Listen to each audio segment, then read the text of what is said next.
परब्रह्म श्री स्वामी समर्थ महाराजांची सेवा कशी करावी? अक्कलकोट निवासी ब्रह्मांडनायक श्री स्वामी समर्थ महाराजांची सेवा लाखो भाविक करतात, परंतु अजूनही असंख्य भाविकांना स्वामींची सेवा कशी करावी किंवा स्वामींची पूजा कशी करावी याबद्दल माहिती नाही. तर काही जणांना स्वामी महाराजांच्या सेवेविषयी अनेक गैरसमज काही लोकांमुळे निर्माण झालेले आहेत. या सर्वांचा विचार करून त्याविषयी पुढील विवेचन आपण या व्हिडिओच्या माध्यमातून बघणार आहोत. स्वामींची पूजा ही आपल्या घरी स्वामींचे अधिष्ठान देऊन करत असताना आपण स्वामी महाराजांच्या प्रतिमा मूर्तीची स्थापन करू शकतो. स्वामींची मूर्ती अथवा प्रतिमा यापैकी जे आपल्याला शक्य होईल त्यानुसार त्याची स्थापना आपल्या घरी करावी. यात कुठलाही भेद नाही. बरेच लोक सांगतात की स्वामींची मूर्ती घरात ठेवू नये, कारण त्यावर रोज अभिषेक करावा लागतो, दर गुरुवारी षोडशोपचार पूजा करावी लागते, रोज नैवेद्य आरती करावी लागते इत्यादी. पण हा केवळ गैरसमज आहे, बाकी काही नाही. स्वामी महाराज हे भक्तवत्सल्य आणि भक्ताभिमानी आहेत. आपल्या भक्तांनी केलेली तोडकी मोडकी पूजा ही ते अतिप्रेमाने स्वीकारतात. गजेंद्राने आर्ततेने अर्पण केलेला केवळ एका कमल पुष्पाने धावून येणारा आणि कोट्यावधी भक्तांचे केवळ नामस्मरणाने कल्याण करणारा पूर्ण परब्रह्म अपुऱ्या पूजेअभावी आपल्यावर रागवेल ही भावना चुकीची आहे. तेव्हा स्वामी महाराज रागावतील ही भीती स्वामी भक्तांनी मनातून काढून टाकावी. जशी जमेल तशी स्वामींची पूजा, भक्ती व सेवा करावी. दुसरी बाब म्हणजे स्वामींची प्रतिमा घरी ठेवावी, तर ती कशी व कोणती ठेवावी? कारण स्वामींच्या मूर्तीपेक्षा थोडे जास्त गैरसमज स्वामींच्या प्रतिमेबद्दल काही लोकांनी निर्माण केलेले आहेत. तेव्हा आपण आता ते गैरसमज व त्याची सत्यता तपासून पाहूया. अनंतकोटी ब्रह्मांड नायक राजाधिराज योगीराज अक्कलकोट निवासी परब्रह्म भगवान श्री स्वामी समर्थ महाराज यांच्या पूजेच्या प्रतिमेच्या बाबतीत असलेले काही निरर्थक गैरसमज व त्यावर खुलासा आपण पुढे बघूया. स्वामींची प्रतिमा फोटो फक्त राजयोगात असणारी पाहिजे. हातात ब्रह्मांड असलेली नको. स्वामींची वटवृक्षाखाली असलेली प्रतिमा अजिबात नको. स्वामींची मागे गाय उभी असलेली प्रतिमा तर मुळीच नको. स्वामी महाराज उभे असलेली प्रतिमा अजिबात नको. कारण काय तर वरील प्रतिमा या सर्व संन्यासी लोकांच्या पूजेसाठी असतात. सांसारिक अथवा प्रापंचिक लोकांची याचे पूजन करू नये. हे सर्व गैरसमज योग्य आणि सत्य आहे का? तर मुळीच नाही. वरील सर्व गैरसमज हे धांतांत्य खोटे व निरर्थक आहेत.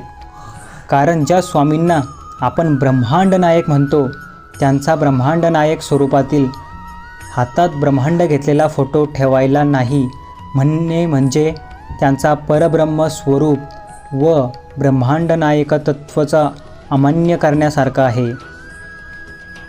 तसेच जे स्वामी अक्कलकोटामध्ये 22 वर्ष फक्त आणि फक्त वटवृक्षाखालीच बसले, त्यांचा त्या स्वरूपातील फोटो ठेवायला मज्जाव करणे.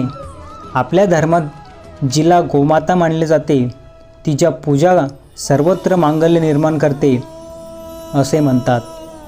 जिच्या 33 कोटी देवता विराजमान आहेत अशी श्रद्धा आहे. जिचे मूत्र आणि विष्ट ही पवित्र मानली जाते. किंबहुना त्याशिवाय कुठलेही मंगल कार्य संपन्न होत नाही.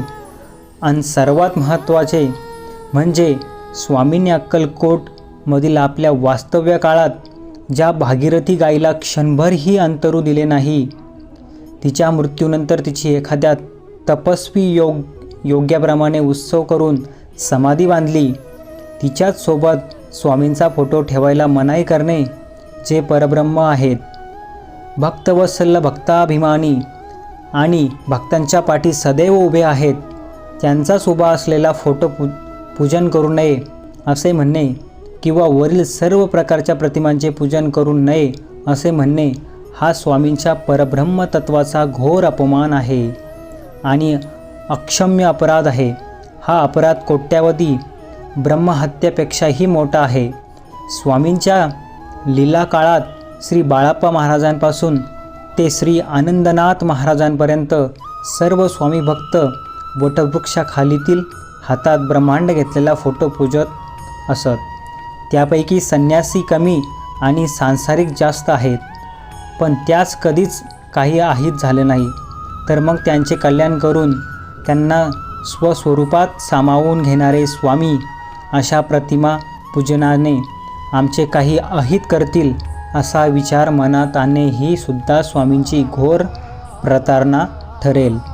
असो, तेव्हा अशा गैरसमजांना बळी न पडता स्वामी भक्तांनी या बाकीकडे दुर्लक्ष करून जशी जमेल तशी स्वामींची यथेच्छ सेवा करून आपले कल्याण करून घ्यावे, ही सर्व स्वामी भक्तांना नम्र विनंती.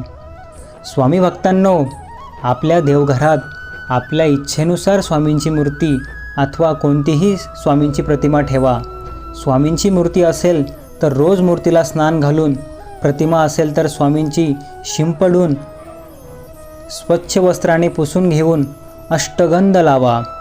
उपलब्ध असतील ती पुष्पे स्वामींना अर्पण करा. स्वामी महाराजांना सर्वच फुले आवडतात. त्यांना अप्रिय असे एकही फूल नाही.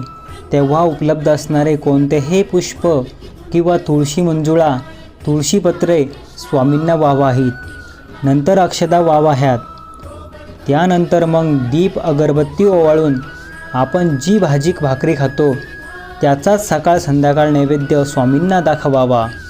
एखाद्या वेळी शक्य नसेल तर दूध, साखर, पेढे किंवा फरसाण ठेवले तरी चालेल.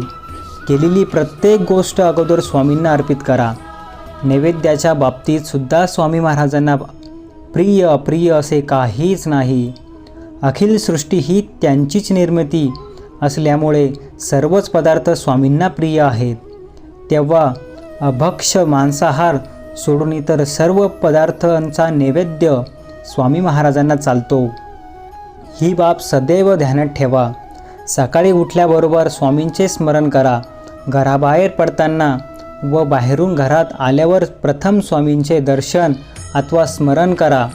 हृदयात प्रेम, वात्सल्य, ममता ठेवा. आचरण शुद्ध ठेवा. प्राणीमात्रांबद्दल दया असू द्या. कोणाबद्दलही द्वेष, मत्सर ठेवू नका. सर्वांचे कल्याण व्हावे हीच भावना सदैव असू द्या.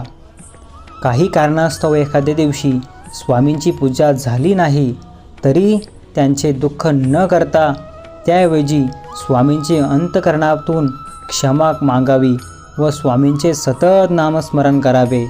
कारण कर्मकांडाचा देखावा करण्यापेक्षा हृदयातून स्वामींचा ध्यास धरणे हे महत्त्वाचे आहे.